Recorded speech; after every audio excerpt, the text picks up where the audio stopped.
Welcome to Discovering God's Word, chapter by chapter. Hi, I am Elliot Ham, the minister at the Willette Church of Christ in Red Boiling Springs, Tennessee. I will be your host for this podcast. Thank you for joining me for our study of God's Word.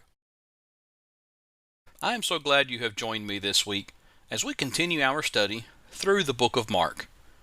This week's study is from Mark chapter 8. This chapter is a critical turning point in the gospel. This remarkable chapter will strengthen one's faith in the one named Jesus, who is proven to be the Christ. The evidence lies in the miracles of feeding and healing, in the confession of Peter, in the prediction of Jesus' death, and the challenge that he left us all. The chapter kicks off with a familiar scene. Jesus miraculously feeds over 4,000 people with a few loaves and fish. This chapter also contains some shocking parts. The disciples had just seen him do this for 5,000 people, and still they totally missed the point. Their hearts were still spiritually dull, focused on the problem of food instead of the identity of the one providing the food. Jesus deals with the Pharisees once again. They're demanding a sign from heaven, and he flat out refuses. This leads to a beautiful and somewhat strange miracle where Jesus heals a blind man in 2 stages. It is a powerful picture of what Jesus is doing in his disciples' lives and in our own. A gradual, step-by-step opening of our eyes to the truth. The chapter culminates in one of the most famous moments in all of the Bible, Peter's bold confession that Jesus is the Christ, and then Jesus' foretelling of his death and resurrection. Let's take a closer look at our text. In verses 1 through 10, we see Jesus feeding the 4,000. As Jesus' reputation continued to spread, a great multitude had been with him for 3 days and had nothing to eat. Moved with compassion, Jesus called his disciples to him, expressing concern that if he sent the people away hungry, they might faint along the long journey home. The disciples, in a moment of spiritual amnesia, responded with a completely human question. How can one satisfy these people with bread here in the wilderness? This was a stunning reaction, considering they had just witnessed Jesus perform a very similar miracle for 5,000 people. Jesus, however, did not chastise them. He simply asked them how much food they had. They told him 7 loaves. Taking that small supply along with a few fish, Jesus gave thanks, broke the bread, and commanded the people to sit down. He gave the food to his disciples to distribute, and in a divine display of provision, everyone ate until they were completely full. When it was all over, they gathered up 7 large baskets of leftover fragments. The number of people who ate was about 4,000, not counting women and children. This astonishing miracle once again proves that Jesus is able to meet the needs of the people in the most impossible of circumstances. In verses 11 through 21, we see the Pharisees are seeking a sign. After miraculously feeding 4,000 people, Jesus and his disciples were confronted by Pharisees. They came out to him, demanding a miraculous sign from heaven to prove his authority and to test him. Jesus, sighing deeply in his spirit, refused, saying, "Assuredly I say to you, no sign shall be given to this generation." He saw their hearts were hardened, and no amount of evidence would change their minds. He then got back in the boat and left them behind. On the journey across the sea, the disciples realized they had forgotten to bring bread. They only had 1 loaf with them. In a moment of high irony, Jesus warns them, saying, "Take heed, beware of the leaven of the Pharisees and the leaven of Herod." The disciples, still focused on their practical problem, started arguing among themselves, thinking he was talking about their lack of food. Frustrated by their spiritual blindness, Jesus gently rebuked them. He reminded them that their hearts were still hardened and asked a series of powerful rhetorical questions. Having eyes, do you not see? And having ears, do you not hear? Do you not remember? He then walked them through 2 miracles of the loaves, reminding them of the massive leftovers from both of those events. he concluded with a touching question that gets right to the heart of their struggle. How is it that you do not understand? This passage reveals something about those people closest to Jesus, the struggle to fully grasp Jesus' identity and power. In verses 22 through 26, we see the blind man at Bethsaida. Now we find Jesus and his disciples in this area. A blind man was brought to him. This is a very personal act. Jesus took the man by the hand and led him out of the town. He then used a very physical method of healing, spitting on the blind man's eyes and laying his hands on him. When Jesus asked if he could see anything, the man's sight was only partially restored. The man said, "I see men like trees walking." Jesus then laid his hands on the man's eyes a second time, and this time the man's sight was completely restored, so that he could see everything clearly. This two-stage healing is a unique and powerful parable in Mark's Gospel.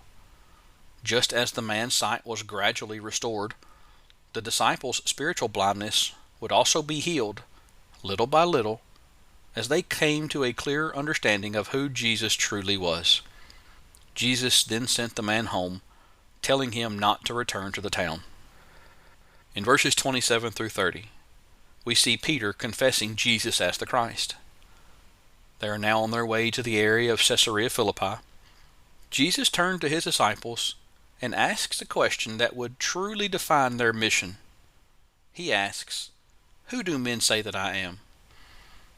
The disciples responded with the popular but a bit muddled opinions of what they had heard.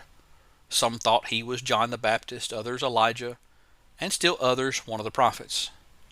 But Jesus pressed them with a more personal and pivotal question, saying, "But who do you say that I am?" Peter, speaking for the group, gave the stunning and correct answer: "You are the Christ." This moment marks a profound turning point in the gospel, as Peter finally grasps Jesus' divine identity.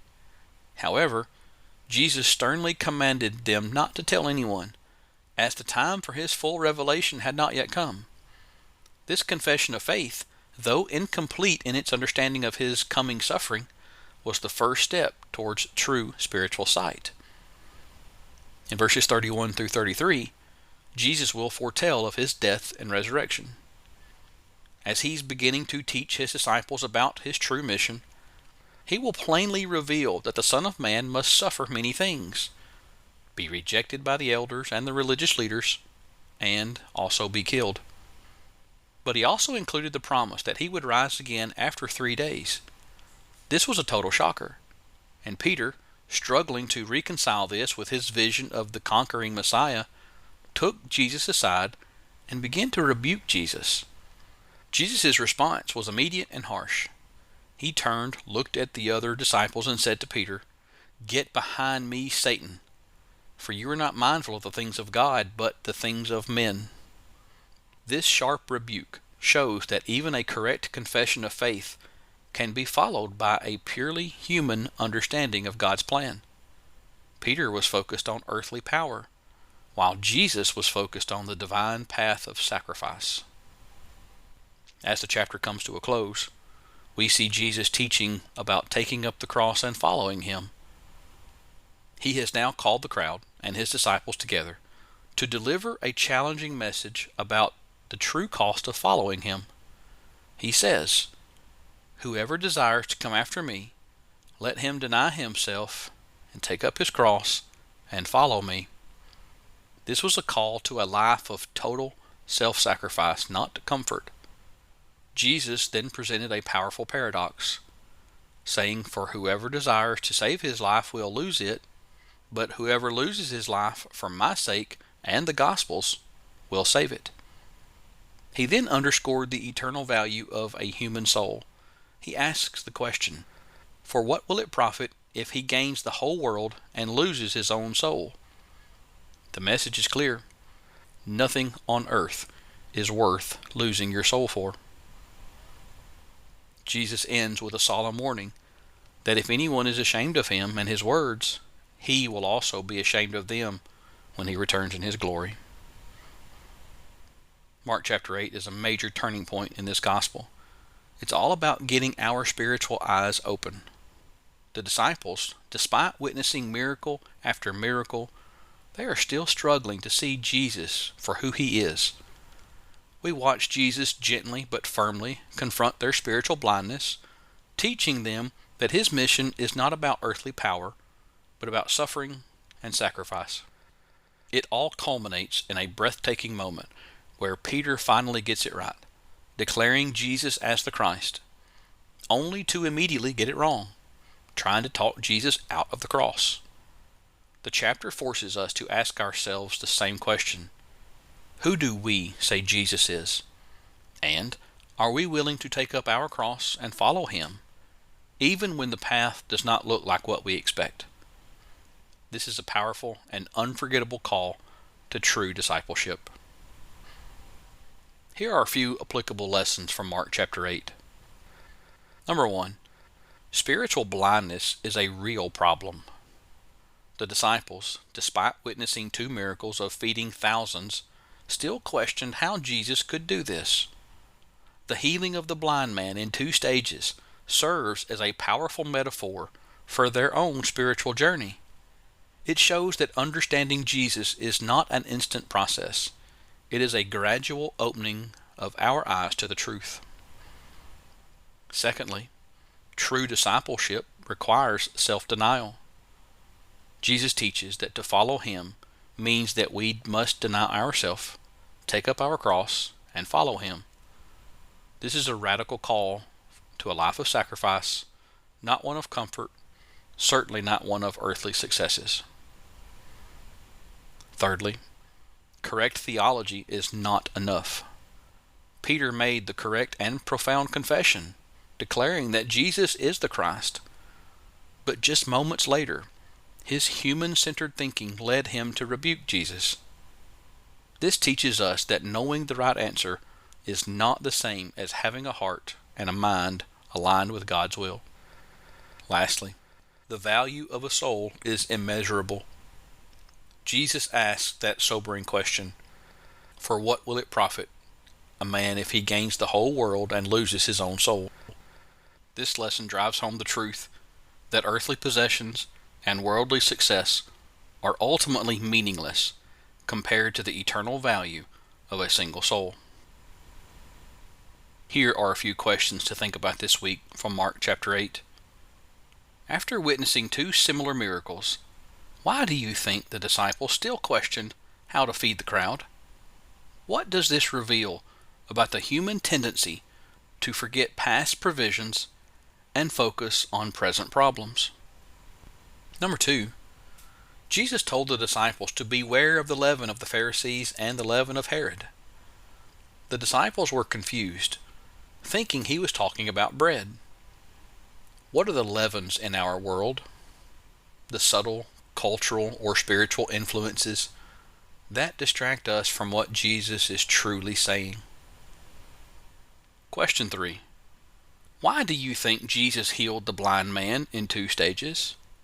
How might this gradual process be a better picture of our own spiritual journey rather than an instant aha moment? Finally, Jesus asked, what will a man give in exchange for his soul? What are the things that you are most tempted to exchange for your soul? And what does it look like to guard against those things? Here are a few things to keep in mind regarding Mark chapter 8 this week. Number 1, take up your cross. Identify one area in your life where you're trying to save your life by seeking comfort or maybe control. Intentionally surrender that area to God this week, trusting that by losing it, you will truly find your spiritual life. Number 2, reevaluate your priorities. Take a moment to reflect on your daily activities. Maybe take a moment to reflect on your worldly possessions. Are you giving them too much weight?